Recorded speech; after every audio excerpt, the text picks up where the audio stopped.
अस्सलाम वालेकुम प्यारे दोस्तों, जैसा कि आपको इल्म है कि हमने पार्ट फर्स्ट में उर्दू जो हमारे उर्दू से मुतालिक जितनी भी आपकी जो असनाफ़ है, गज़ल है, नज़म है, मकतूब निगारी है, उसका इम्पोर्टेंट हमने पार्ट फर्स्ट आपको डाल दिया है। तो इस क्लास में हम आपको पार्ट सेकंड में जो कंप्लीट आपका जो सिलेबस में जो इस असनाफ़ है उनको इस क्लास में हम कंप्लीट करा देंगे। इसमें आपके नज़म और गज़ल जो बहुत ज़्यादा इंपॉर्टेंट है, जिनमें से सवालात अक्सर आते हैं, वो भी हम इस क्लास में आपको कराएंगे कंप्लीट। ठीक है, एक क्लास में इसलिए नहीं करा पाए क्योंकि क्लास बहुत ज़्यादा लेंथी हो जाती है, टाइमिंग लंबा हो जाता है, तो बच्चे क्या है कंफ्यूज हो जाते हैं, कितनी बड़ी बड़ी क्लास है सर बनाते हैं, फिर देखने में दिक्कत आती है। तो शुरू करते हैं प्यारे बच्चों बिना किसी देरी के साथ, क्योंकि पार्ट फर्स्ट हमने आपको डाल दिया है। लेकिन अब ये जो क्लास है सारी 12th क्लास के लिए, जो RBSC बोर्ड से जो बच्चे उर्दू से तैयारी कर रहे हैं उनके लिए इंपॉर्टेंट क्लास है, क्योंकि उनका 10 तारीख को एग्ज़ाम होने वाला है। तो देखते हैं अगली सिर्फ हमारी तंज़ मिज़ा। लुगत में तंज़ के मायने होता है ताना ताना, और मिज़ाह का मायने होता है खुशतबी, यानी आप तो एक तरह से कहते हैं व्यंग्य कसना, एक तरह से क्या कह सकते हैं व्यंग्य यानी हंसी मजाक। तंज़ मिज़ाह का मतलब होता है व्यंग्य हंसी मजाक। ठीक है, तो ये दोनों लफ्ज़ मायने मैंने अलग बता दिए। तंज़ के मायने ताना होता है और व्यंग्य, तो मिज़ाह का मायने होता है खुशतबी यानी अच्छा मिजाज रखने वाला। नेक्स्ट, तंज़ मिज़ाज अदब में बाकायदगी कोई सिर्फ नहीं है बल्कि बयान करने का एक तरीका है। ये कोई सिर्फ ही एतबार से सिर्फ तो है नहीं, लेकिन एक बात करने का यानी बयान करने का एक तरीका है, जिसका नाम क्या है तंज़ मिज़ाज है। नेक्स्ट है, तंज़ मिज़ाज दोनों की अलग अलग पहचान है, लेकिन क्या है लिखने वालों ने क्या है मरकब तौर पर इसको पेश किया है। ठीक है, यही तंज़ मिज़ाज क्या है, ये अलग अलग लफ्ज़ है, लेकिन लिखने वालों ने इनको लिए एक ही इनके लिए लफ्ज़ इस्तेमाल किया है तंज़ मिज़ाज, यानी मुरक्कब अल्फाज इस्तेमाल किया है। नेक्स्ट, उर्दू अदब में तंज़ मिज़ाज की रिवायत चलन है वो बहुत पुरानी है। उसके बाद उर्दू तंज़ मिज़ाज का पहला शायर किसको कहा जाता है? जाफ़र ज़ेटली को कहा जाता है। ठीक है, ये इंपॉर्टेंट है, याद रखें। उर्दू तंज़ मिज़ाज का पहला शायर कौन है? जाफ़र ज़ेटली। तंज़ मिज़ाज को सबसे ज़्यादा तरक्की सज्जाद हुसैन के अखबार अवध पंच से मिली। किससे मिली भाई? अवध पंच के ज़रिए मिली है। शायरी में तंज़ मिज़ाज के लिहाज से सबसे बड़ा जो नाम है तंज़ मिज़ाज में, वो क्या है? शायरी में अकबर इलाहाबादी का है। किसका है? अकबर इलाहाबादी का। नेक्स्ट है शायरी नसर निगारी में सज्जाद हुसैन और पंडित रतन्नाथ सरशार का नाम खास है। मौजूदा ज़माने में उर्दू तंज़ मिज़ाज का सबसे बड़ा नाम क्या है? मुश्ताक अहमद यूसुफ़ी का है। लेकिन वर्तमान की हम बात करें तंज़ मिज़ाज में सबसे बड़ा नाम किसका है? आपके मुश्ताक अहमद का, यूसुफ़ी का है, मुश्ताक अहमद यूसुफ़ी का है। नेक्स्ट, अहम तंज़ मिज़ाज कौन कौन से हैं? 20वीं सदी के फ़रहतुल्लाह बेग, पतरस बुखारी, कन्हैयालाल कपूर और शौकत थानवी। ये क्या है? अहम 20वीं सदी के क्या है तंज़ मिज़ाज निगार। ठीक है, अगली सिन्फ है हमारी सफ़रनामा। ज़ाहिर सी बात है, सफ़रनामा हम कहीं भी किसी भी देश का किसी भी जगह का हम सफ़र करते हैं तो हम क्या लिखते हैं? जो हम बातें वो तफसील से लिखते हैं वो सफ़रनामा होती है। ठीक है, कोई ज़रूरी नहीं है कि डिटेल के साथ पूरी बात याद हो, लेकिन जो बात लिखते जाते हैं वो तब क्या है सफ़रनामा कहलाता है। वो सिर्फ जिसमें कोई शख्स ही अपने सफ़र के किसी वाक़े किस्सा तजुर्बों को क्या करता है दिलचस्पी के साथ तहरीर करता है, उसे सफ़रनामा कहता है। यानी उससे हमें क्या है बहुत सारी जानकारी हासिल होती है और उससे हम बहुत सारे अनुभव प्राप्त होते हैं। सफ़रनामा मौजूदा ज़माने की मकबूल सिन्फ है। सफ़र एक क्या है? तजर्बा होता है। सफ़र क्या होता है? एक तजर्बा होता है, और अगर किसी शख्स में इस तजर्बे को बयान करने की सलाहियत हो तो क्या है एक दिलकश क्या बन जाता है? सफ़रनामा बन जाता है। ठीक है, यानी सफ़रनामा एक तरह से अनुभव है, तजर्बा है, लेकिन आपको बयान करने का इसका तरीका होना चाहिए, किस तरह इसको बयान किया जाता है। सफ़रनामे के पढ़ने के बाद हमें अजनबी शहरों, मुल्कों, गाँवों और क्या है मुल्कों, गाँवों और तहज़ीबों के बारे में जानकारी मिलती है। ज़ाहिर सी बात है सफ़रनामे से क्या मिलती है हमें? जिस शहर के बारे में कोई सफ़रनामा लिख रहा है, कोई पाकिस्तान का, चीन का, इंग्लैंड का, तो उससे मुतालिक वहाँ का शहर, गाँव और जो भी यहाँ की रहन सहन संस्कृति है उसके बारे में हमें जानकारी मिलती है। ठीक है, नेक्स्ट हम बात करते हैं बहुत से किरदारों से मुलाकात होती है, यानी नई नई किरदारों से मुलाकात होती है। हमारी आम मालूमात में क्या होता है? इजाफा होता है। नई नई मालूमात हमारी उसमें क्या होता है? इजाफा होता है। नेक्स्ट, सफ़रनामे को सफ़र का बदल भी कहा जाता है। सफ़रनामे को क्या कहा जाता है? सफ़र का बदल यानी दूसरा रूप भी कहा जाता है। नेक्स्ट, उर्दू का पहला सफ़रनामा याद रखें अजाइबात फ़िरंग है, जिसका मुसन्निफ़ यूसुफ़ खां कमल पोश है। ठीक है, इन्होंने क्या लिखा था? इंग्लिस्तान का सफ़र लिखा था। यानी आपके निसाब में ये जो मैं बता रहा हूँ ये पहला जो आपका सफ़रनामा है, किसने लिखा था? अजाइबात फ़िरंग है सफ़रनामे का नाम है। लिखने वाले का है यूसुफ़ कमल खां पोश है, और कहाँ का सफ़र किया था इन्होंने? इंग्लिस्तान का सफ़र किया था। उसके बाद कुछ इंपॉर्टेंट है, जैसे मुसाफिरान लंदन, ये इंपॉर्टेंट है, किसने लिखा है? सर सैयद अहमद खान है।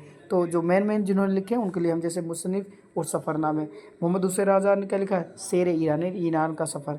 मौलाना शुबली नोमानी सफ़रनामा रूम और मिस्र। मुंशी महबूब आलम सफ़रनामा यूरोप और सफ़रनामा बगदाद। ख्वाजा अहमद अब्बास ने मुसाफिरान डायरी, ठीक है, क्या लिखे? मुसाफिर की डायरी लिखी। एहसाम हुसैन साहिल और समुंदर, इंपॉर्टेंट है। एहसाम हुसैन ने कौन सा लिखा है? साहिल और समुंदर लिखा है। नेक्स्ट है उसके बाद अगली सिन्फ है हमारी खाका निगारी। क्या है भाई? खाका निगारी। इस्लाही मायने में लफ्ज़ खाका अंग्रेजी लफ्ज़ स्केच का तर्जुमा है। यानी ये जो खाका निगारी है, जो खाका लफ्ज़ है अंग्रेजी में किससे बना है? स्केच से बना है। ठीक है, शख्सी खाके के लिए अंग्रेजी में पेन पोर्ट्रेट पर्सनल स्केच का इसला इस्तेमाल की जाती है। अगर हम किसी शख्स का खाका लिख रहे हैं, शख्सी खाके के लिए इंग्लिश में क्या इस्तेमाल किया जाता है? पर्सनल स्केच या पेन पोर्ट्रेट का लफ्ज़ इस्तेमाल किया जाता है। आजकल खाका ही चलन में है, लेकिन आजकल हम क्या लिखते हैं? खाका ही लिखते हैं। अगर परिभाषा करें, बात करें खाका निगारी की, तो ऐसी नसरी तहरीर है जिसमें किसी शख्स की तस्वीर कशी की जाती है। जाहिर सी बात है, खाका नहीं, स्केच यानी उस इंसान का एक प्रारूप सा तैयार करना, ठीक है, उसके व्यवहार का, किरदार का, बिहेवियर का, जैसे कि स्टेचू बनाते हैं भी, जिसको मकान का आरेख बनाते हैं, ठीक है, और इसकी खुसूसियात को इस अंदाज में बयान किया जाता है कि उसकी पूरी तस्वीर आंखों के सामने आ जाए। यानी इस खाके में क्या होता है, किसी इंसान की इस तरह रूपरेखा तैयार करते हैं कि हमें ऐसा लगता है वो हमारे आंखों के सामने ही हो, ठीक है। नेक्स्ट, जिस शख्स पर खाका लिखा जाता है उसके ख्यालात, फ़िक्र, आदत, सीरत व किरदार सब की झलकें नज़र आती हैं। जिस शख्स के ऊपर आप खाका लिख रहे हैं तो उसकी सारी चीज़ आपको उसमें मिलेंगी, उसके विचार, उसकी सोच, उसकी आदत, सब उसके हमें पता चल जाएगा, ठीक है। ये सारी चीज़ें हमें उसमें मिलेंगी। खाका निगारी के ज़रिए किसी इंसान की खूबी से मुतासिर नहीं, बल्कि उसकी पहचान और क्या कुर्बत भी ज़रूरी है। सिर्फ हम उसकी विशेषता ही नहीं जाने, बल्कि उससे हमारे उसकी जानकारी और उससे हमारे करीब भी होना ज़रूरी है, ठीक है।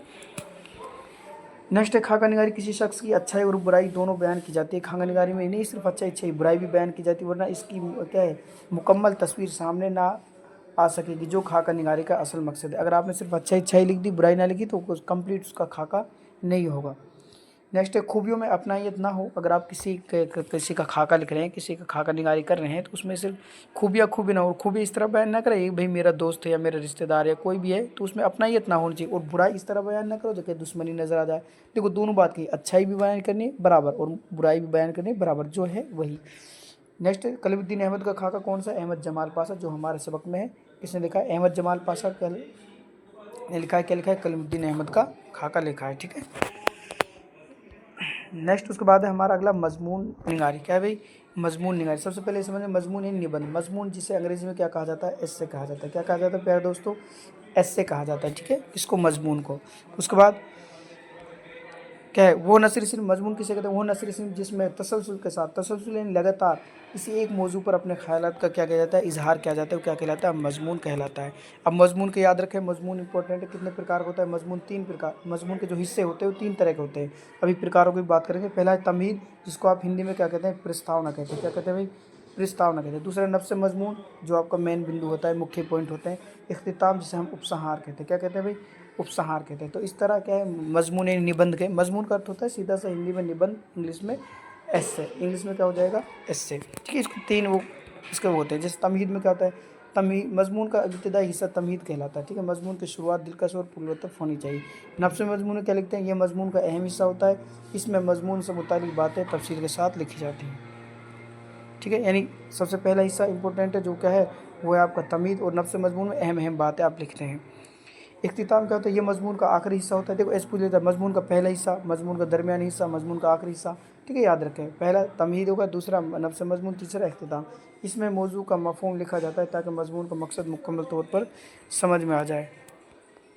नेक्स्ट, मजमून की किस्में इंपॉर्टेंट है। बयान है, मजमून कितने प्रकार का होता है? कितनी किस्में होती हैं मजमून? 3। बयानिया, अदबी या फ़िक्री, अखलाकी व हिकायती मजमून, ठीक है, याद रखें आप। बयान मजमून, अदबी मजमून, अखलाकी व हिकायती मजमून। नेक्स्ट बात करते हैं बयानी मजमून क्या होता है। ये देखो आपके सिलेबस के अकॉर्डिंग है, इसलिए मैं थोड़ा एक्स्ट्रा बताता हूँ, लेकिन थोड़ा इनको थोड़ा आप याद रखें। वो मजमून जिसमें किसी शख्स, मशहूर इमारत या ख़ानदान, जानवरों का मुफस्सिल क्या है? जानदार या जानवरों का क्या है? मुफस्सिल जिक्र क्या है? यानी किसी भी इमारत के, शख्स का या किसी जानवर का तफसील के साथ हम क्या करते हैं? बयान करते हो, क्या कहलाता है? बयानी। जैसे ताजमहल और महात्मा गांधी, गाय वगैरह, ठीक है। कोई भी जानवर है, कोई भी इंसान है, कोई इमारत है, उसके बारे में तफसील से लिखते हैं, क्या कहलाता है? बयानी मजमून कहलाता है। नेक्स्ट है अदबी या फ़िक्री, जिस मजमून में हम अपने बुनियादी ख़यालात व अफ़कार का, तजुर्बात का जिक्र तफसील के साथ करते हैं। यानी हमारी सोच फ़िक्र क्या है, ठीक है, ठीक है, हमारी बुनियाद जो ख़यालात है वो क्या है, वो हमारे जो तजुर्बात है उनके बारे में तफसील से लिखना। जैसे वक्त की अहमियत, तहज़ीब व तमद्दुन, अगर मैं क्या होता, प्रधानमंत्री होता, सरपंच होता, ये सारे किस्में आते हैं आपके अदबी मजमून में आते हैं। नेक्स्ट अखलाकी व हिकायत, वो मजमून जिसमें किसी वाक़या, कहानी, सफ़र के हालात, खेल कूद, हादसे के हालात अपने अल्फाज में बयान किए जाते हैं, वो क्या कहलाता है? अखलाकी व हिकायती मजमून कहलाता है। जैसे दहली का सफ़र, योम जमहूरिया, मेरा पसंदीदा खेल, ठीक है, इस तरह ये सब किस्म आएंगे आपके अखलाकी व हिकायती मजमून में आएंगे। नेक्स्ट हम बात करते हैं, अगला है हमारा इल्म बदी व इल्म बयान। बहुत इंपॉर्टेंट है, ये आपसे पूछी जाती है। ये सिनत हैं जो, ठीक है, ये सिनफ है, ये सिनत है, ठीक है। जैसे इल्म बदी व इल्म बयान, शायर अपने कलाम में खूबसूरती, लुत्फ़ पैदा करने के और दिलकश और पुरस्सर बनाने के लिए जिस फ़न व इल्म का इस्तेमाल करता है उसे इल्म बदी व इल्म बयान कहते हैं। कैसे हिंदी में आपने पढ़ा होगा एक तरह से अलंकार, तो इस तरह ये उर्दू गज़ल में, उर्दू क्या है नज़म में क्या है, ये इल्म व बदी व बयान क्या कहलाते हैं, एक तरह से अलंकार कहलाते हैं। उसके लफ्ज़ी मायनों को, उसकी खुसूसियात खूबी बढ़ाने के लिए जो इस्तेमाल किया जाता है वो क्या होता है, इल्म बदी व इल्म बयान हो जाता है। ठीक है। अब जैसे इसमें कौन कौन से थे, पहला है आपका तस्बीह, इंपॉर्टेंट है तस्बीह, जिस किसी एक शख्स या चीज़ को दूसरी चीज़ या शख्स से क्या मानद बताया जाए।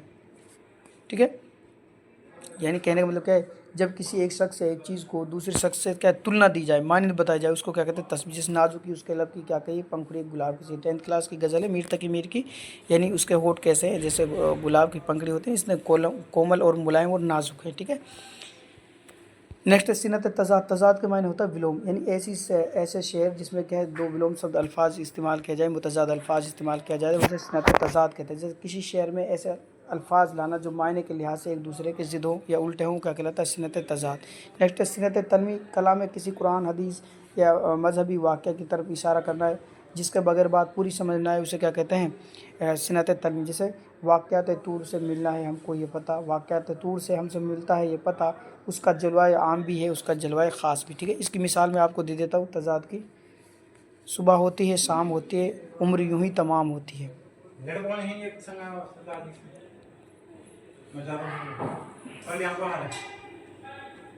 नेक्स्ट है सिनत मुबालगा। मुबालगा किसी चीज़ को शेर में बढ़ा चढ़ा कर पेश करना। शेर में किसी शख्स या चीज़ को बहुत ज़्यादा बढ़ा चढ़ा कर या घटा कर पेश करने क्या कहलाता है सिनत मुबालगा। गर्मी, जैसे गर्मी से मुझ तरफ था ज़माना, इसका दर भुन जाता था जो गिरता दाना ज़मीन पर। इतनी सख्त गर्मी हो रही थी कि जैसे ही ज़मीन पर दाना गिरता है तुरंत भुन जाता था। ऐसा है नहीं हकीकतन, लेकिन अब इसमें बात को बढ़ा चढ़ा कर पेश किया गया है। ठीक है, इसे कोई सिनत मुबालगा। नेक्स्ट बहुत ही इंपॉर्टेंट जो आपको ज़्यादातर 99% सवाल पूछे जाते थे गज़ल से। ठीक है, जो कि हमारी जो अहम शेरी सिनफ है। ठीक है, गज़ल, उर्दू की आबरू भी कहा जाता है इसको। ठीक है, तो गज़ल के बारे में बात करते हैं। सबसे पहले गज़ल किस ज़बान का लफ्ज़ है? गज़ल अरबी ज़बान का लफ्ज़ है जिसके लुगत में मायने क्या है, औरतों से बातें करना है, औरतों की बातें करना। क्या है? औरतों की बातें करना। ठीक है, उसके बाद हम कहते हैं वो आसार जिसमें शायर अपनी, ये इसकी परिभाषा क्या है, एक तरह से ये आपकी लिखी हुई किताब में है जो मैं आपको बता रहा हूँ, ये इंपॉर्टेंट है। वो अशार जिनमें शायर अपनी माशूका के हुस्न जमाल की तारीफ़ करता है और उनकी मोहब्बत में अपने दिली जज्बात का इजहार करता है, उसे क्या कहते हैं गज़ल कहते हैं। पहले अरब शोरा क्या है अपनी माशूकाओं के लिए ऐसे अशार कहते थे, ऐसे शेर कहते थे जिनकी खूबसूरती हुस्न जमाल की तारीफ़ करते थे, वो शेर क्या कहलाए गज़ल, और वो अमल क्या कहलाए तगज़ुल, और इस अमल को क्या कहते हैं तगज़ुल कहते हैं। ठीक है, अरबी में गज़ल इश्क अशार को कहते हैं। अरबी में गज़ल कैसे कहते हैं? इश्क अशार को कहते हैं। गज़ल अरबी से फ़ारसी में आई और फ़ारसी से उर्दू में आई। याद रखें, गज़ल सबसे पहले अरबी में कहाँ से आई? फ़ारसी से। और ठीक है, गज़ल अरबी से किस में गई? फ़ारसी में। फ़ारसी से किस में आई? उर्दू में। ठीक है, पहले अरबी फिर फ़ारसी फिर उर्दू। ठीक है, पहले क्या है अरबी, ठीक है, फिर फ़ारसी और फिर उर्दू। ठीक है, फिर क्या है ये उर्दू में आई। नेक्स्ट हम बात करते हैं गज़ल उर्दू की सबसे मकबूल सिनफ है जिसका हर शेर एक मुकम्मल इकाई की हैसियत रखता है, इसलिए इसका क्या है कोई भी नाम नहीं होता क्योंकि हर शेर अलग अलग मतलब देता है। गज़ल में रदीफ़ ये फ़ारसी शायरों की देन है। गज़ल में जो रदीफ़ हो किसकी देन है भाई? फ़ारसी शायरों की। गज़ल में मौजू की कोई कैद नहीं होती, गज़ल में मौजू उन टॉपिक की कोई कैद नहीं होती, किसी पे भी गज़ल लिखी जा सकती है। आमतौर पर गज़ल में 5 से 19 अशार होते हैं। कितने भाई? 5 से लेकर 19 अशार तक क्या होते हैं गज़ल के अंदर होते हैं। नेक्स्ट गैर मुरद्दफ़ गज़ल किसे कहते हैं? जिस गज़ल में रदीफ़ ना हो, सिर्फ काफ़िया हो, उसे क्या कहते हैं? गैर मुरद्दफ़ गज़ल कहते हैं। ठीक है, नेक्स्ट उसके बाद इंपॉर्टेंट है गज़ल के अज़ाई तरकीबी। इनमें से कई बार 2-2 नंबर के सवाल पूछ लिए जाते हैं। मतला किसे कहते हैं? रदीफ़ किसे कहते हैं? काफ़िया किसे कहते हैं? मक्ता किसे कहते हैं? ठीक है, बहर किसे कहते हैं? तो ये इंपॉर्टेंट है, याद रखें। जिस हम बात करते हैं सबसे पहले मतला, तो गज़ल का पहला शेर जिसके दोनों मिसरे हम काफ़िया हों क्या कहलाता है? मतला कहलाता है। ठीक है, उसके बाद रदीफ़ वो अल्फाज जो गज़ल के पहले शेर के दोनों मिसरों के आखिर में और उसके बाद हर शेर के दूसरे मिसरे के आखिर में एक जैसे अल्फाज के तौर पर इस्तेमाल होते हैं, वो रदीफ़ कहलाते हैं। ठीक है, एक ही शेर में हम सारी बातों को बता देंगे, टेंशन मत लो आप। ठीक है, मिसाल भी देंगे। नेक्स्ट काफ़िया वो अल्फाज जो रदीफ़ से पहले हम वज़न लफ्ज़ की शक्ल में बदल कर आते हैं, वो क्या कहलाते हैं? आपके काफ़िया कहलाते हैं। इस मिसाल में आप सारी चीज़ें समझ जाएंगे एग्जाम में। हस्ती अपनी हबाब किसी है, ये नुमाइश शराब किसी। आप देख सकते हैं, देखो इसमें ये लास्ट में जो एक जैसे अल्फाज आ रहे हैं बार बार, ये तो आपके क्या कहलाएंगे? ये कहलाएंगे रदीफ़। और ये जो आपके अल्फाज एक जैसे आ रहे हैं लेकिन मायने के एतबार से अलग है, वज़न के एतबार से एक जैसे। ये क्या बोला काफ़िया, यानी रदीफ़ से पहले जो अल्फाज आते हैं काफ़िया, और आखिर में शेर में जो एक जैसा अल्फाज आते हैं वो क्या कहलाते हैं रदीफ़। ठीक है, अब जिसमें रदीफ़ और काफ़िया होगा दोनों, वो क्या कहलाएगा मतलब। ये शेर क्या हो जाएगा पूरा ही हो जाएगा मतलब। ठीक है, नेक्स्ट हम बात करते हैं मक्ता, गज़ल का आखिरी शेर जिसमें शायर अपना तखल्लुस इस्तेमाल करता है उसे क्या कहते हैं मक्ता कहते हैं। जैसे मीरुन्नीम बाज़ आँखों में सारी मस्ती शराब किसी, क्या भाई सारी मस्ती शराब किसी, तो इसमें आ गया उसका तखल्लुस इस्तेमाल क्या है मीर, तो ये हो जाएगा गज़ल का आखिरी शेर मक्ता। ठीक है, नेक्स्ट बहर, गज़ल का शायर को नापने वज़न करने के पैमाने को क्या कहते हैं बहर कहते हैं। तखल्लुस, शायर जो अपना शायर नाम रखता है उसे क्या कहते हैं तखल्लुस कहते हैं। जैसे मीर और गालिब। ठीक है, मिर्ज़ा गालिब या मीर तकी मीर, अब इसका शॉर्ट नाम है, ये हो जाएगा मीर और गालिब। ठीक है, नेक्स्ट नज़म, ये भी इंपॉर्टेंट है। तो सबसे पहले हम देखेंगे कि नज़म का अरबी, नज़म किस ज़बान का लफ्ज़ है, अरबी ज़बान का लफ्ज़ है। लुगत में इसके मायने क्या है, लड़ी में मोती पुरोना या इंतज़ाम करना, तरतीब देना। इंपॉर्टेंट है, लफ्ज़ी मायने पूछ लेते हैं कई बार, ये तो अक्सर करके पूछता है गज़ल किस ज़बान का लफ्ज़ है और नज़म किस ज़बान का लफ्ज़ है। ठीक है, फिर इसके लघवी मायने यानी इसके अर्थ पूछ लेता है। उसके बाद परिभाषा की बात करें, शायर की वो सिर्फ जिसमें किसी ख़ास मौजू पर क्या है लगातार अपने ख़्याल का इजहार किया जाता है उसे क्या कहते हैं नज़म कहते हैं। ठीक है, यानी नज़म एक ही उन्वान होगा, उसका सारा जो बंद है वो उसी पे टिके हुए होंगे। ठीक है, नज़म नसर की ज़िद है के तौर पर बोली जाती है। नज़म क्या है, नसर की ज़िद यानी उसके विलोम बोली जाती है। नज़म आम तौर पर किसी एक मौजू से ताल्लुक़ रखती है। नज़म का एक ही ताल्लुक़ होता है पूरे बंद का, गज़ल के अलग अलग। नज़म का एक मरकज़ी ख्याल होता है जिसके गिर्द पूरी नज़म घूमती रहती है। जैसे हम लिखते हैं एक तरह से एक नज़म है हम, ठीक है, तो जितने भी बंद होंगे वो हमद यानी अल्लाह की तारीफ़ से रिलेटेड होंगे, अल्लाह की तारीफ़ से मिलते जुलते होंगे। ठीक है, उसके बाद हम बात करते हैं गज़ल के अलावा शायरी की सभी असनाफ़ नज़म में दाखिल होती है। गज़ल एक ऐसी है जो नज़म में शामिल नहीं होती, उसके बाद ये सारी असनाफ़ है जो नसरी नज़म की जो असनाफ़ वो किस्म होती है नज़म में दाखिल होती है। जैसे हम इंशाई की बात करें, ठीक है, रुबाई की बात करें, ठीक है, इस तरह। नेक्स्ट है नज़म के लिए कोई मौजू कैद नहीं, यानी किसी भी मौजू पर किसी भी उन्वान पर क्या लिखी जा सकती है नज़म लिखी जा सकती है। मौजूदा दौर में हर मौजू पर क्या है नज़म निगारी की जा रही है। ठीक है, उसके बाद साख्त के लिहाज से नज़म की किस्में, तो यानी रचना के हिसाब से जो बनावट के लिहाज से क्या है बनावट के अनुसार नज़म की कितनी किस्में होती हैं, तो 4 होती हैं इंपॉर्टेंट है। जैसे पाबंद नज़म, नज़म मुअर्रा, आज़ाद नज़म और नसरी नज़म। ठीक है, अभी बात करते हैं जैसे पाबंद नज़म क्या होती है। पाबंद यानी जिसमें हर चीज़ की पाबंदी की जाती है। नज़म मुअर्रा में कुछ चीज़ों की पाबंदी की, आज़ाद सब चीज़ से फ्री होती है। ठीक है, नसरी जो सबक के रूप में लिखी जाती है। ठीक है, इस तरह। तो देख लेते हैं एक एक करके। सबसे पहले हम बात करते हैं पाबंद नज़म की। पाबंद नज़म क्या होती है भाई, वह नज़म जिसमें बहर के इस्तेमाल और काफ़ियों की क्या है रदीफ़ के उसूलों की पाबंदी, यानी जिसमें बहर काफ़िया रदीफ़ सब की पाबंदी की जाती थी, इसलिए क्या हो जाएगी पाबंद नज़म कहलाएगी। जब पाबंदी की जा रही है तो क्या हो जाएगी पाबंद नज़म हो जाएगी। ठीक है, नेक्स्ट नज़म मुअर्रा वो नज़म जिसके तमाम मिसरे बराबर के हों मगर उनमें काफ़िया की पाबंदी ना हो। मिसरे तो बराबर के होंगे, यानी जैसे ये मिसरा एक लाइन हो गई, दूसरी मिसरा बराबर होंगे लेकिन क्या है काफ़िया की पाबंदी ना हो, उसे क्या कहते हैं नज़म मुअर्रा। इसी को हम क्या कहते हैं इंग्लिश में ब्लैंक वर्स कहते हैं। क्या कहते हैं भाई ब्लैंक वर्स कहते हैं। ठीक है, ये भी आप याद रखें।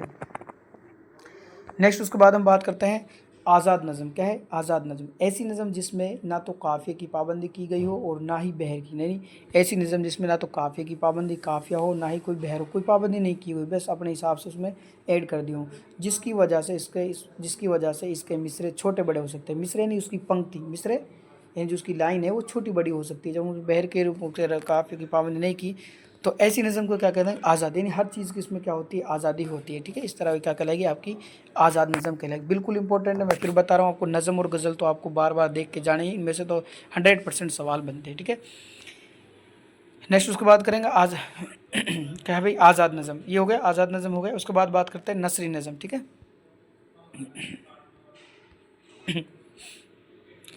नेक्स्ट है नसरी नज़म। ठीक है, वो नज़म जो छोटी बड़ी सतरों पर निर्भर होती टिकी हुई थी, यानी ऐसी नज़म जिसकी सतर छोटी बड़ी होती हैं। ठीक है, यानी जैसे आप एक तरह से सबक लिख रहे हो इस तरह ही नसर नज़म लिखी जाती है नसरी नज़म।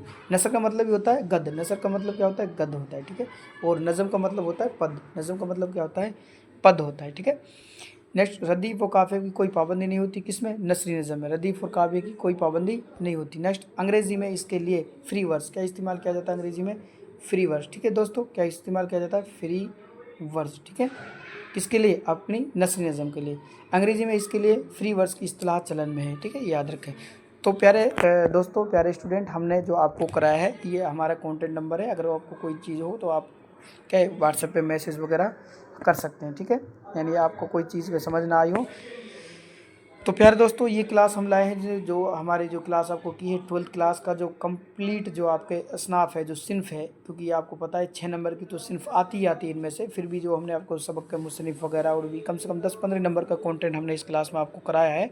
तो ये क्लास बहुत ही इंपॉर्टेंट है। आने वाले आपके 10 तारीख को यानी 10 तारीख को जो आपका एग्ज़ाम होने वाला है, उसके लिए कंप्लीट इस क्लास को देखें। अगर समझ ना आए तो 1-2 बार रिपीट कर लीजिएगा आप, क्लास अच्छी समझ में आ जाएगी आसानी से। बाकी और भी जो बच्चे उर्दू से तैयारी करने वाले हैं, चाहे वो 5th क्लास से लेकर 12th क्लास तक की हो, को RBSC वाले, उसके बाद कोई कंपटीशन जो स्टेट है, रीट वगैरह है, उनके लिए भी हम क्लास डालते रहते हैं। और तो आप इस क्लास को देखें और आप पसंद आए तो लाइक करें। उसके बाद अगर कोई बात हो तो आप कमेंट में ज़रूर